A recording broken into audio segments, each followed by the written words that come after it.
Now for the last part of this module, we're going to look at vSphere distributed switches. Now, as I mentioned in the primer at the start of this module, vSphere distributed switches are a feature of the Enterprise Plus licensing level only. You do not have these on vSphere Standard or vSphere Essential. So that's fine. Your trial license that you're using for your lab will have Enterprise Plus functionality. However, in a live environment, you may not have access to this if you are using vSphere Standard or Essentials. Now, the distributed switches are configured at the data center level. So right click on data center, distributed switch. We say new, or we can import one if we have an exported configuration. So I'm just going to go new, leave it on the default name of dswitch, why not? What version do you want to use? Now again, this comes down to if you have hosts within your environment that are running older versions of vSphere, you're going to want to select the appropriate version here. And if you say, click on the eye there, you can see what the differences are and what features you are losing by going back to say 6.5. If you go back to 6.5, then you lose both Mac Learning and NSX distributed port groups. Everything I'm doing here though is vSphere 7, so I'll leave that on vSphere 7. Number of uplinks. Now, when we add the hosts to these switches, we will be able to specify which of the physical NICs we want to use as the uplinks for the distributed switch. But the switch needs to have sort of a global setting. Now, my two hosts have both got two virtual network adapters in them, so I'm going to set that to 2. Network I/O control, that allows us to control the amount of traffic going across various ports, which again is an Enterprise Plus feature. So we'll leave that enabled as per default. Create a default port group, we'll leave that on, and then that will give us a port group name of dport group. So we'll just leave that all as default. Take a look at task status.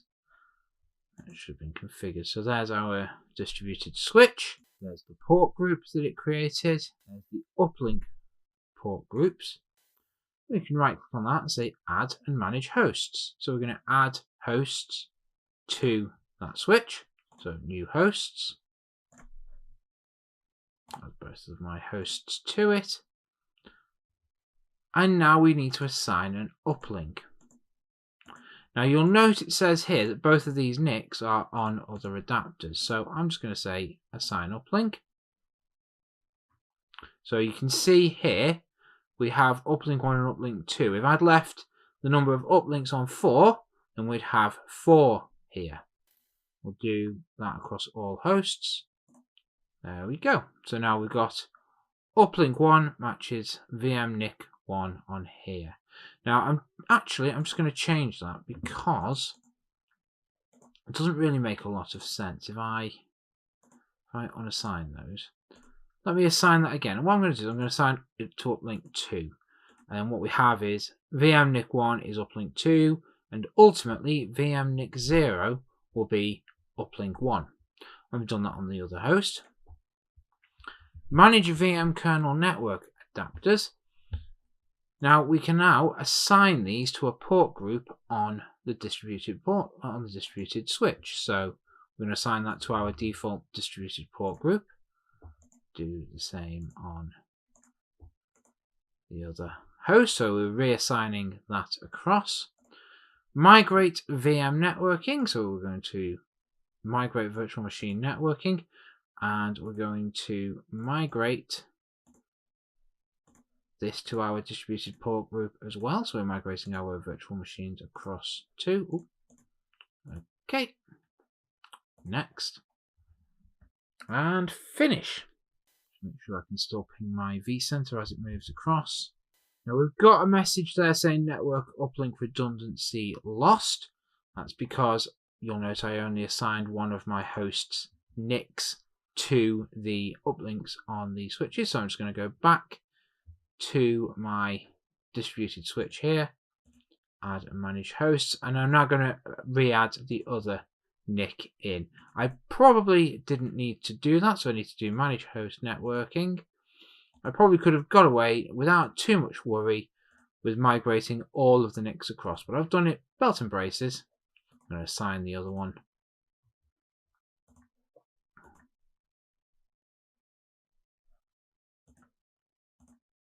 Okay, next. Those have already been done, as has the virtual machine networking, and we'll finish it. And again, make sure that my vCenter ping carries on going. And it's all looking good. Now you'll see we've got network uplink redundancy lost on both of these. I'm going to reset that to green now because that should have cleared. We've still got this warning about the HA heartbeat data stores, but I'm still not worried about that. We'll be coming to vSphere high availability in more depth soon, and we'll take a look at how that works then. If we look now under networking, we'll see our vSphere standard switch there. Well, it's looking a bit lonely, really. No virtual machines, no port groups. Can actually get rid of it. And that's gone. We'll do the same there. Remove.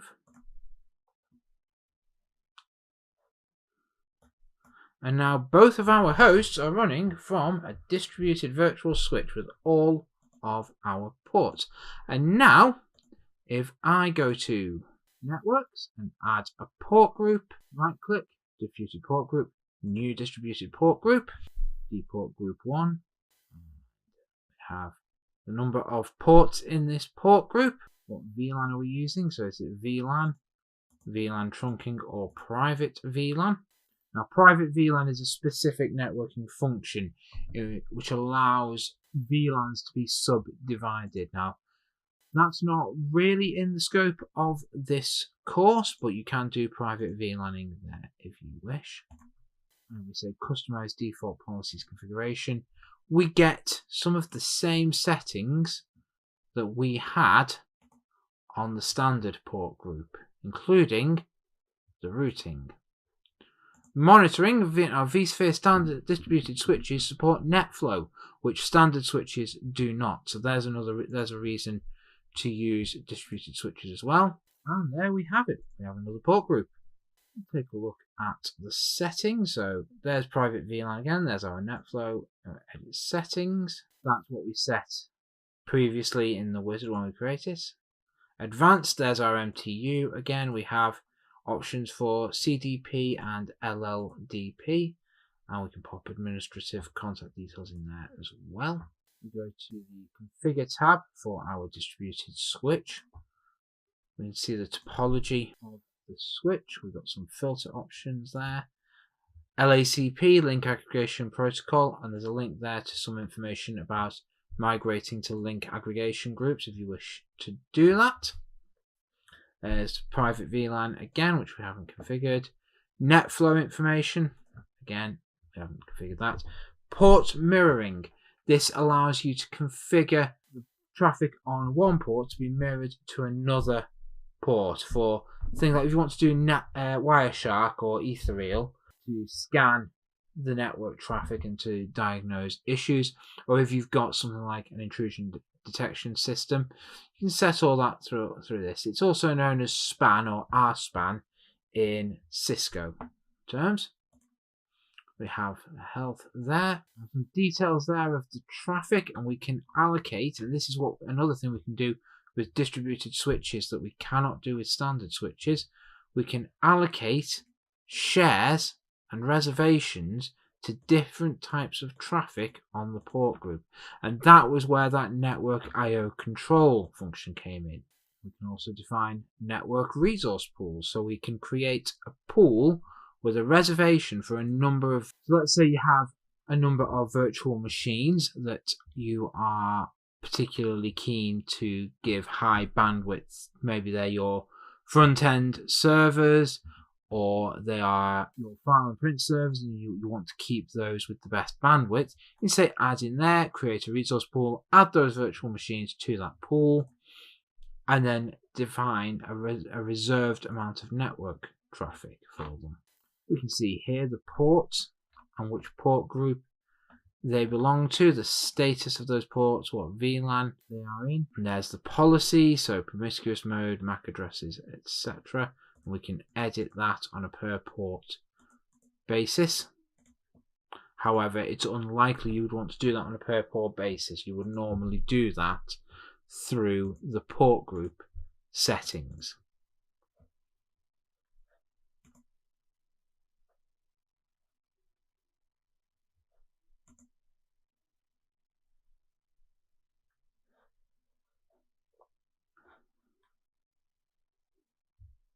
In this module, we've learned how to configure vSphere networking. This is one of the crucial building blocks of any virtualization platform and provides a foundation for some of the network-based storage types we have in vSphere.